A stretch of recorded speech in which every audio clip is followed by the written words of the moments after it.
let's go to the Word. Exodus chapter 3, verses 1 to 3.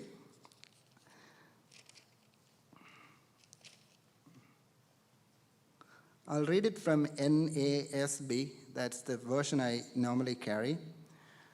This is a very popular verse. Now Moses was pasturing the flock of Jethro, his father-in-law, the priest of Midian. And he led the flock to the west side of the wilderness and came to Horeb, the mountain of God. The angel of the Lord appeared to him in a blazing fire from the midst of the bush. And he looked, and behold, the bush was burning with fire, yet the bush was not consumed. So Moses said, I must turn aside now and see this marvelous sight, why the bush is not burned up. I started reading Bible sort of later in my teen years. I never had the privilege to go to a Sunday school like little kids. I grew up in an Orthodox background, and there was Sunday school, but nobody cared, so didn't go.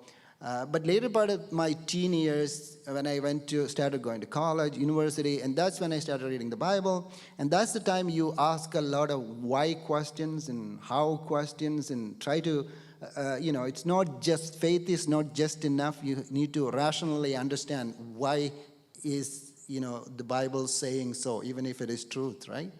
So one of the things I always had problem with is the notion in the Bible that Israel is the chosen nation, right? Israel is the people of God. I never ever understood why it was so. I know it was so, but why?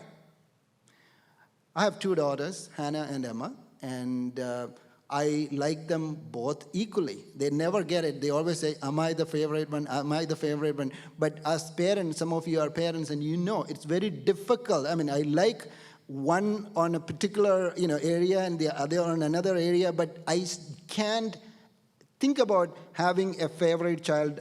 For me, they are equal. So how could God say that Jews are special? They are my people. They are my chosen people.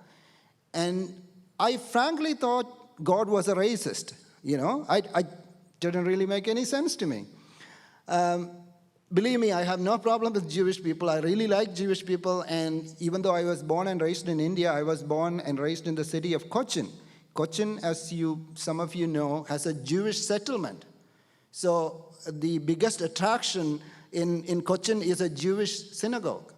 And one of the main streets in Cochin is Jew Street, right? So it's not that I'm not aware of that, and it's not that I don't like them. I really like Jewish people. But the fact that they were chosen kind of made me envious, jealous, and I was thinking, what's wrong with Indian people? Or, I don't know, Italians? Or, what's wrong with Mexicans? Or, why did God do that? How could God have favorite people? This favoritism, right? And in our spiritual circle, and especially as we live today, people have taken into different extremes.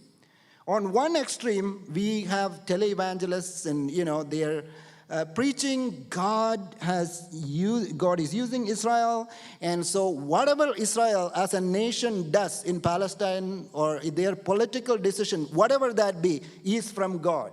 So we have to support Israel no matter what they do, because they are the people of God. They are the apple of God's eye. So it doesn't really matter whatever they do, we have to support them. We are theologically obliged to do so. That's a rhetoric very often you hear in Christian televangelists circle in particular.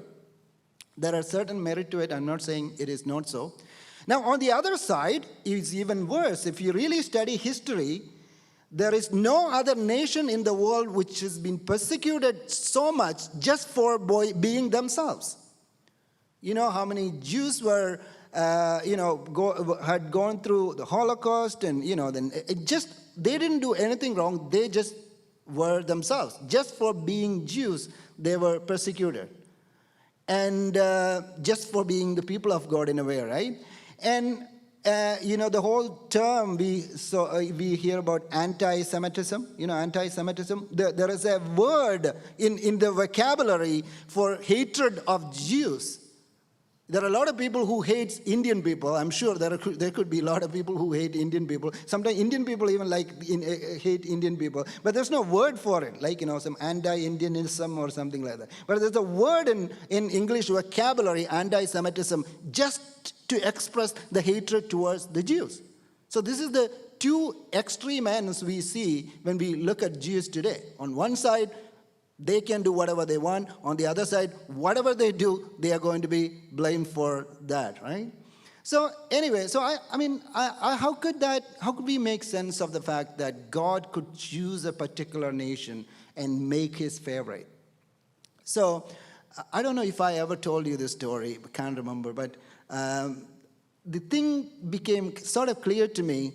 I was still in my high school, I guess, yes. So there was this magician. There was a traveling magician who came to our school, back in the days, in the 80s. There used to be traveling magicians. They would go from school to school and do these tricks, and they will collect a little money and all that kind of stuff. So so this traveling magician came to our school, and all the kids were assembled, and he went to the stage and performed amazing tricks, and we were all kids watching. Man, how could he do that? Amazing, awesome, wonderful. And he did. After doing all this, he said, "Now I have a final trick, okay? But for doing this trick, I need a volunteer." So everybody was saying, "Oh, okay." So we were all looking at each other. Everybody wanted to go, but at the same time, it was an intimidating experience. So the magic he did just before that was cutting up a lady and, splitting her into 2-3 pieces. Well, of course, he put her together, but, I wanted to go to. I was one of the coolest kids in my high school. So, I dare, I venture into this kind of stuff. But I was also wondering, man, if I go up and if that guy is going to cut me up and, maybe he will put me back, but if it just doesn't fit, then, it can be awkward, and I'm just worried about all this. So I didn't go. Nobody went. Everybody's looking at each other. Then the magician said, "No, I need a volunteer to do this." So he just went around, "Okay, you," and randomly he picked a guy. So we all looked at he said, "You." So we all looked at that part of the stage, and we saw this guy, the poor guy, one of those guys everybody used to bully, the proverbial nerd or geek, or, the very shy guy, and we all used to bully him, I used to too, So he was standing up, bullying back in India has a very different meaning, but anyway. And I was not a Christian at that time, so it's not okay, but, it kind of makes it okay. So he was so tensed, and, he stood up, and then the magician asked him to come to the stage. And he came, and he was just shivering, and then I still remember that magic like I saw it yesterday. So magician asked him to go to one side of the stage, and the magician stood on the other side, okay? And the magician had a glass of milk, and he had a straw. So he gave that straw to this boy, right, the volunteer. And then the glass is at the magician's hand on the left side, and the boy is standing on the right side with his straw. And then the magician asked the boy to drink this milk with that straw. So he's like, he doesn't have the milk. Milk is on the other side. He started sucking air through the straw. Then suddenly the miracle happened. The moment he started sucking air through the straw, you could see the milk level in magician's glass going down. We're like, wow, how could he do that? He is part of this big miracle, and he could drink the whole milk, and he practically drank the whole milk, like on the other side of the stage, standing on the other side of the stage. Then after a while, he said, "Now that's enough. I want you to spit it out." And then the guy was kind of, blowing air through the straw. And then, amazing, the milk level on the other side of the stage, the glass level, right, the magician's hand started coming up. And it was a wonderful, wonderful miracle for somebody who was 14 years old at that time. People were so amazed. And that was the last of the trick. And now, I don't know how, do you know how to do this? You know? I was so curious that I went and read a lot of books on magic and saw a lot of magic tricks, and I figured out how to do it. I can actually do it.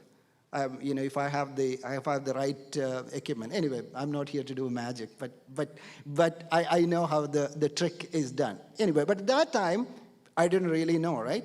Now, the point of the story is the real miracle or the real magic happened after this event.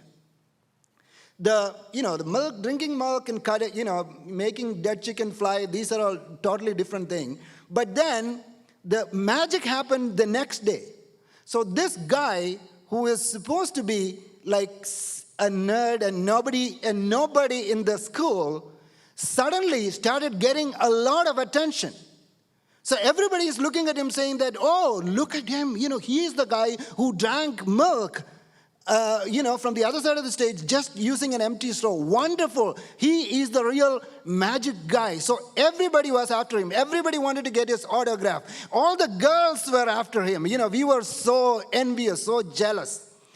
Now, the point I wanted to make is, he was chosen not because he was special. Was he? He was picked as a volunteer to perform. It was all about the magician and the magic. And the magician wanted something to do on the stage, so he picked. So he was not necessarily special. He was not chosen because he was special, but he became special because he was chosen. Did you get that? So he is still special because he was chosen, but he was chosen not because he was special. Now, if you really study the Abrahamic covenant, when we say Jews are the chosen people of God and the calling of the Jews, you know when it came? Genesis chapter 12, 1-3, right? That is the Abrahamic covenant, where God is choosing Abraham and the favorite nation. That's why they always say, Abraham is our father. Abraham is our father. Now, this is exactly the Abrahamic covenant reads. Genesis chapter 12, verses 1-3. Now the Lord said to Abram, go forth from your country and from your relatives and from your father's house to the land which I show you, and I will make you a great nation, and I will bless you and make your name great, and you shall be a blessing. And I will bless those who bless you, and the one who curses you, I will curse. And in you, now this is the most important part, and in you, all the families of the earth will be blessed. So the Abrahamic covenant was not exclusive to Abraham or to the Jewish nation. They were being picked as a volunteer to demonstrate God's power for the sake of the whole nation. In the Abrahamic covenant, Indians and Chinese and Caucasians and everybody are included if you read it very carefully. Now the unfortunate part is that throughout the Old Testament, people didn't seem to get it. Especially the Jewish nation thought calling is all about privilege. That's what we think. When we say, oh, I am called, immediately the word we think is, I am called, right? I have certain privilege. But that privilege was actually the other side of the coin, and the other side of the coin is responsibility. They had a responsibility because they were called not to show the people how great they are, but to show the world how great God is. Because God has a system of working in the world. Don't you think God can just come down one day and all he has to do is just come down? All the problems in this world will be solved. Do you think anybody will stand against God if he just shows up one day in this world? No. He can very well do that. But why he doesn't do that? Because he works according to a system where faith has to be involved in acknowledging his work on the world. So he always chooses volunteers. He chose a nation so that other nation can see his power through that nation. So that's how Israel becomes special. So they are the apple of the eye. So I believe that. Anyone who blesses Israel will be blessed. Anyone who touches Israel is touching the apple of God's eye. I totally believe that. But the point of the story is, but they are actually there in that position with a responsibility more than a privilege. And the responsibility part, we are all part of the responsibility. And it is over and over and mentioned over and over in the whole Bible. And you read book of Psalms, come all ye nations. Come all. The calling is not just to the Jewish people. All the nations are called to worship the Lord. And Jews are, by the virtue of their very birth, they are on the stage. So that's why God is very concerned about what is happening to them. The magician was not very keen on what is happening to me on the stage, but magician is in total control. He has to be in total control of what is happening to the volunteer. Because by the very nature of his position, he is on the stage. Jews are born to the stage of God's miracle. I don't know if it's a good thing or a bad thing, but they are chosen and they are born to the stage, part of the miracle. So that's why God is more keen on what is happening to them. But that doesn't mean they are better than all of us. That doesn't mean that God is some way showing a favoritism, because they are there for our sake. For our sake. And Isaiah 49:6, I'll just read a couple of verses. There are many verses. I will also make you a light of the nations, so that my salvation may reach to the ends of the earth. See? Even in the Old Testament, we always say, Jesus came, that's when the salvation came to Gentiles. No. It was always in God's plan. Jews were chosen as the light of the nation. They are chosen for all of us. Anyway, I don't want to stay there.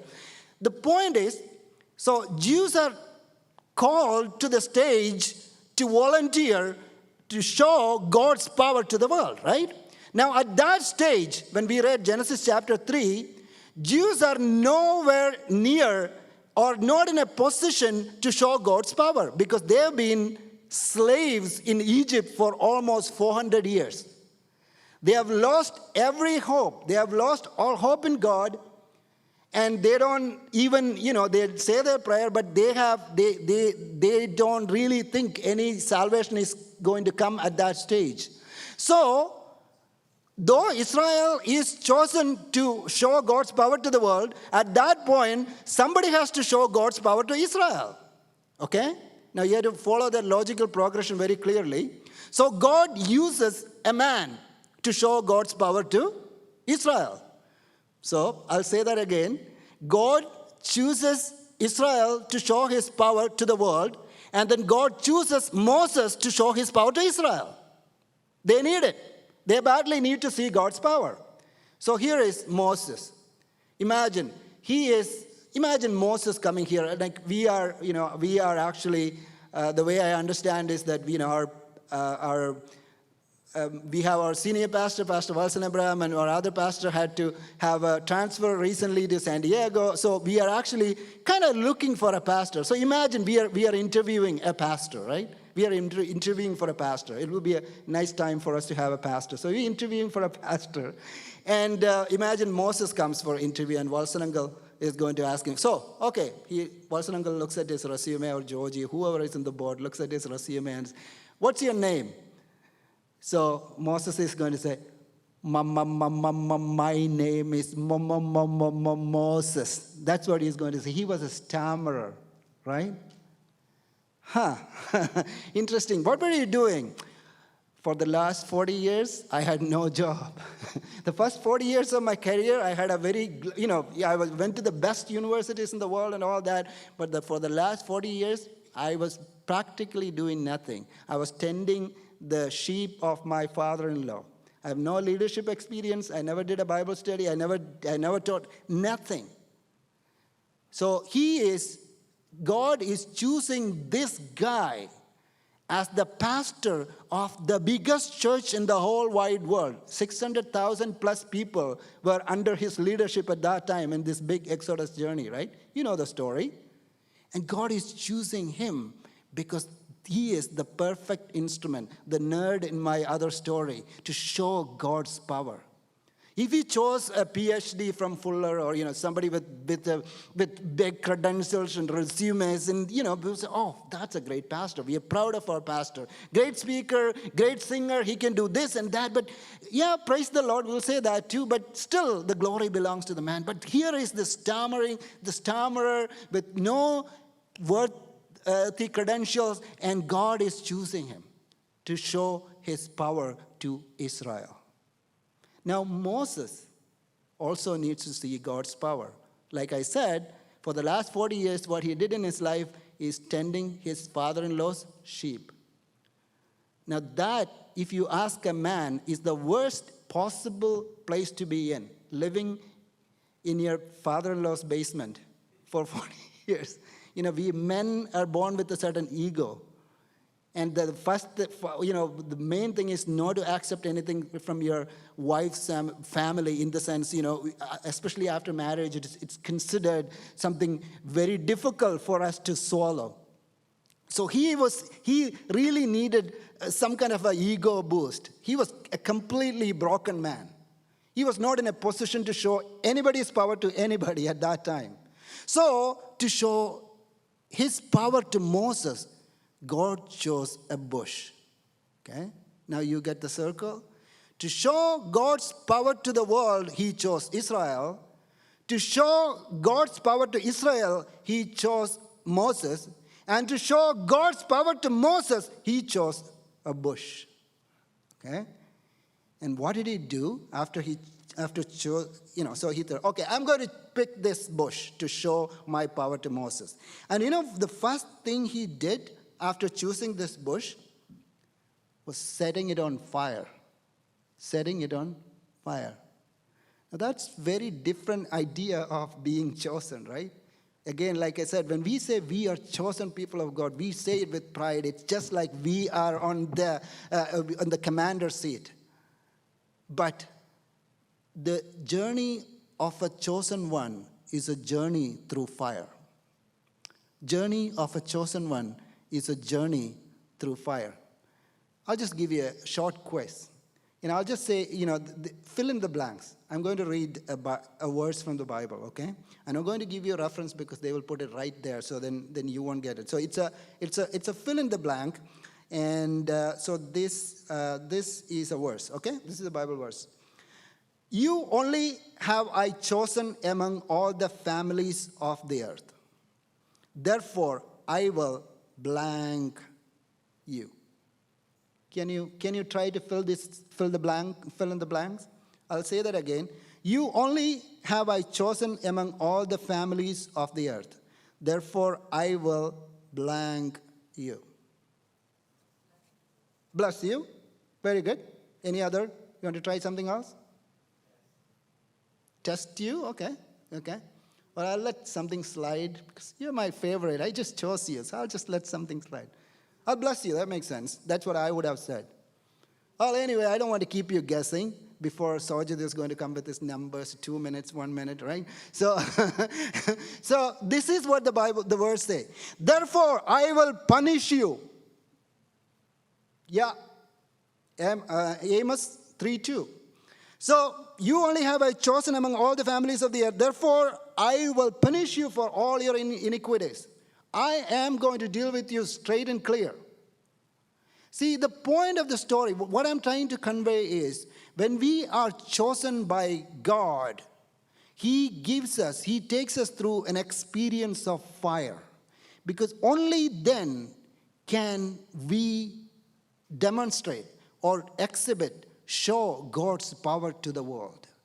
Because the miracle that was happening in that passage was not just a burning bush. Burning bush is not a miracle. I don't know how many of you have Middle East background. I lived in Kuwait for 1 year. If you have lived in the Middle East, you will know this. Yeah, you have lived in the Middle East. I used to be an environmental engineer back in Kuwait. So that means, I used to travel to all these mobile environment stations parked in the desert.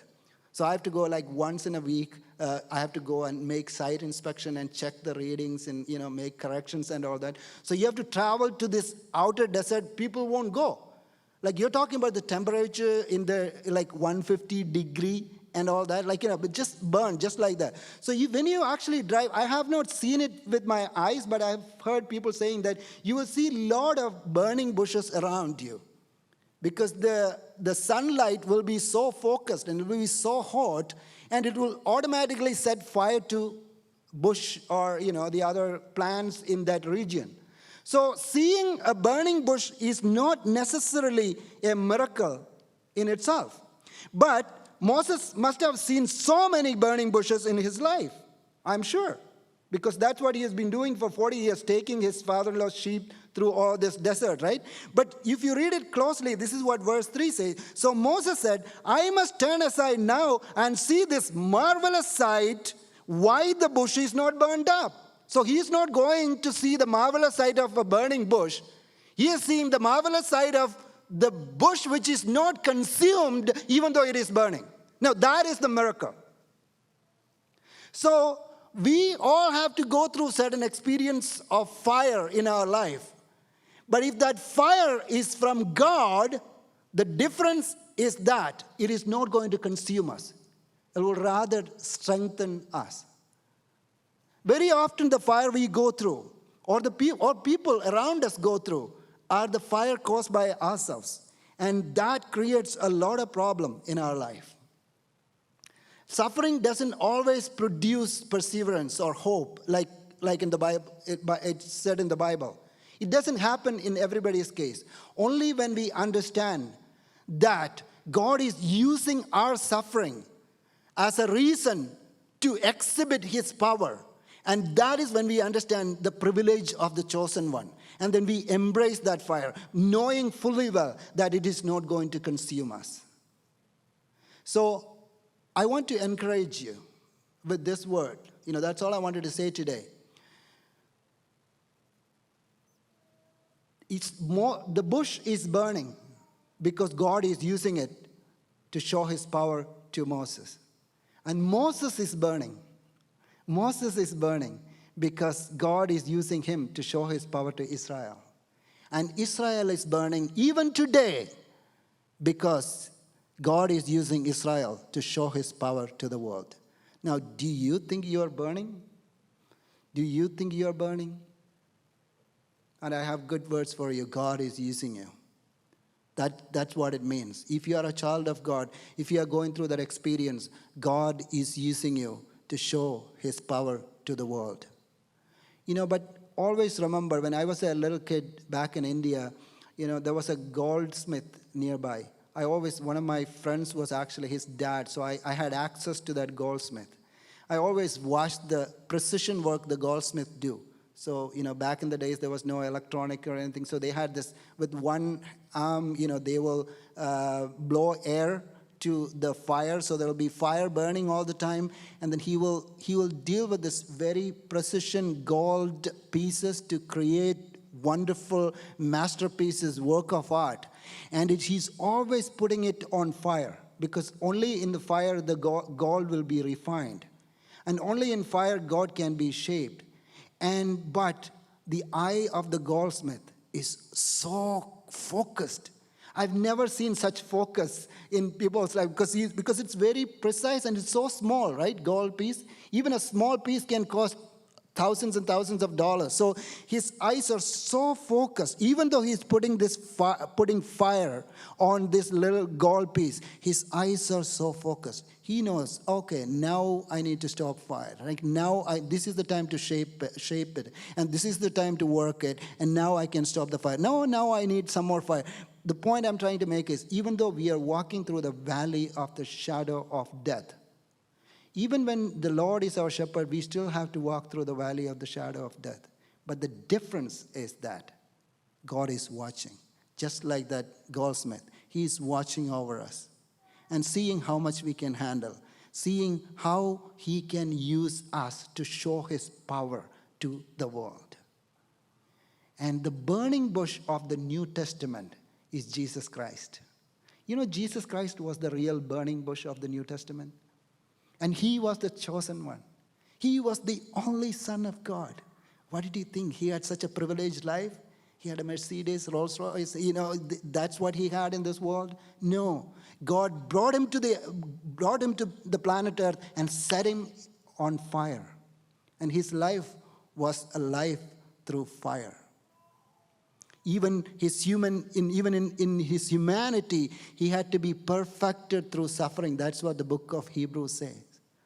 He had to walk through fire, but it did not consume him. The world thought the story of Jesus ended on the Friday. We set him on fire. That's it. The story ended. No, but the fire did not consume him.